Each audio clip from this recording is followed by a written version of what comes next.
Tharad APMC ચૂંટણીમાં ડિરેક્ટરો થયા બિનહરીફ. ડિરેક્ટર પદની ચૂંટણી મતદાન પહેલા બિનહરીફ થયા. ફોર્મ ખેંચવાની આજે છેલ્લી તારીખ હતી. એપીએમસીમાં ખેડૂત વિભાગમાંથી 41 ફોર્મ પરત ખેંચાયા છે. 10 ડિરેક્ટર પદ માટે કુલ 51 ફોર્મ ભરાયા હતા. એપીએમસીમાં તમામ ડિરેક્ટરોની 15 બેઠકો થઈ અને બિનહરીફ 8 જાન્યુઆરી યોજાવાની હતી ડિરેક્ટરો પદ માટે ચૂંટણી.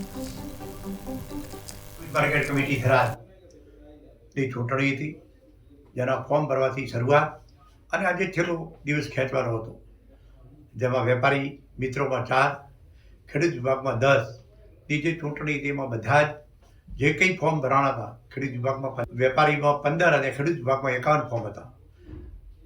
જે રાખવાના તેમાં 4 ફોર્મ વેપારીમાં અને ખેડૂતોમાં 10 ફોર્મ રાખીને તમામ ચૂંટણીની પ્રક્રિયા પૂરી થઈ ગઈ છે. એટલે કે અમારા બિનહરીફ માર્કેટ કમિટી થરાદની ચૂંટણી થઈ છે, જેથી વેપારી મિત્રો અને ખેડૂત મતદારોનો જે મતદારો હતા અને આગેવાનોનો મિત્રો હૃદયથી દિલથી ખૂબ ખૂબ આભાર માનું છું કે બધા જ સહકારી ક્ષેત્રમાં ભેગા રહીને, કારણ કે આમાં મારો આપના પણ ઉમેદવાર હતા, કોંગ્રેસના ઉમેદવારો પણ હતા, પણ સહકારિતામાં એમણે પણ સાથ આપ્યો છે અને બધા ફોર્મ પાછા ખેંચવાના છે. એગ્રીકલ્ચર પ્રોડ્યુસ માર્કેટ કમિટી થરાદની ચૂંટણી હતી, જેના ફોર્મ ભરવાથી શરૂઆત અને આજે છેલ્લો દિવસ ખેંચવાનો હતો, જેમાં વેપારી મિત્રોમાં 4, ખેડૂત વિભાગમાં 10ની જે